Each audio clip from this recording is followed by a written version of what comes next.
Where we've seen the most success with white label partners, they have resources internally that are capable of doing project management, and we're in lockstep with those resources as we're going through the onboarding process and any future projects.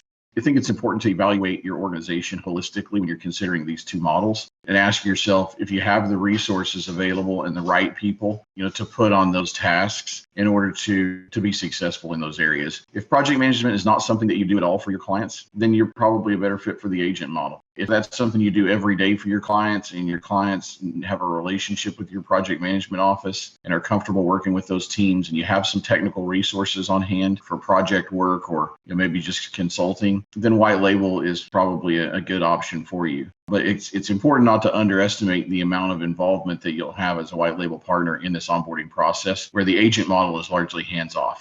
No doubt about it. And what advice would you give, Brian, to the company that may be operating today as a channel partner, wants to head down this path, but may not have those resources today? So what's the path look like to get there? You being the founder and CEO of a company that Netrio acquired, and you built this highly successful business. You could have gone down the agent path, but you chose to own the client. So talk a little bit about what that journey looks like and how we might be, how Netrio can help partners that may not be equipped to do this today. If you're in a trusted advisor position today and you're providing mostly agent type services to your customer base, it's obviously advantageous for you to pursue a white label engagement with them. It puts more of the revenue into your bucket. And we'll talk about the differences between the two in just a minute. But the more education that you can do for yourself, around managed services and how they work and what makes them a success. And I'll just add my little side note, communications is what makes them a success. It's about educating yourself on the process, making sure you understand what's going to happen at each cycle during the process. So whether that's onboarding or project execution, or whether it's, the day-to-day management of the client's assets, understanding what's important to the client, what pain points you're trying to solve, and then stepping in and presenting yourself as an individual that adds value to that process. And when you're adding value from a project management perspective, the client's environment, and you're playing that trusted advisor role between your client and the managed service provider to make sure that everybody has the right expectation and understands who the right points of contact are. That's educating yourself within both organizations. So, make yourself familiar with Netrio, find out who all the important people are who are going to be part of the process, during the course of the engagement on this side as well as on the customer side. Just trying to really educate yourself about how the engagement's going to work long term, and then staying engaged to make sure it's a success is the advice I would give. And we've even seen in certain cases, Brian, where if somebody's not ready to do it today, we can help bridge that gap.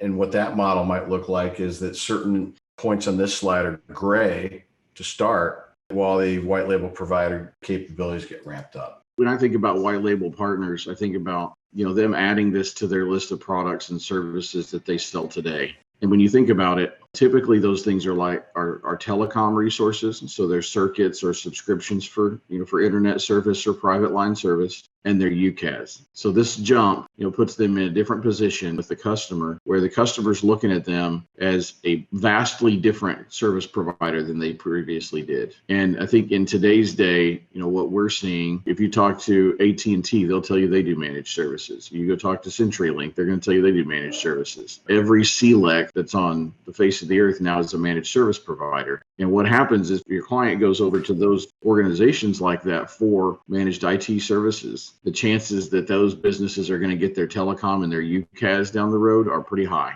So from a position perspective, the health of the relationship with your client, I think that, this is bigger than a financial conversation. That $10,000 engagement, with some projects yearly, that can turn that $120,000 a year annualized revenue figure into very quickly a $200,000 a year annual revenue factor. So there's some soft benefits, I think, that we can't really project and we can't put on paper to show you where the value is. But there are all kinds of things that you can do, additional services you can sell them, like Virtual CIO.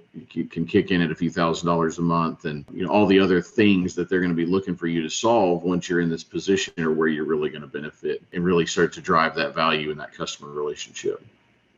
You want to speak a little bit about position of negotiation strength when you've got ownership of the client? The further that you can get in advancing the relationship with the client and demonstrating, what your value is, obviously the stickier that situation is, and the longer the client is going to continue to be in that relationship, and also the more of their budget or their spend that you're going to get. And so, as you're completing your portfolio of services, you may have some telecom in there right now. You may have some UCaaS, maybe some SD-WAN, some managed SD-WAN. It's a natural progression to extend that into managed IT services. And as your client is looking to you to deliver those types of services, they come to you with every project that they have. So that top line revenue is not only impacted by the current engagement that that you have on the table. It's what does the future present? And so once you become that trusted advisor that's now delivering their managed IT, their organization is heavily dependent on you, and you're going to continue to get that more and more of that spend.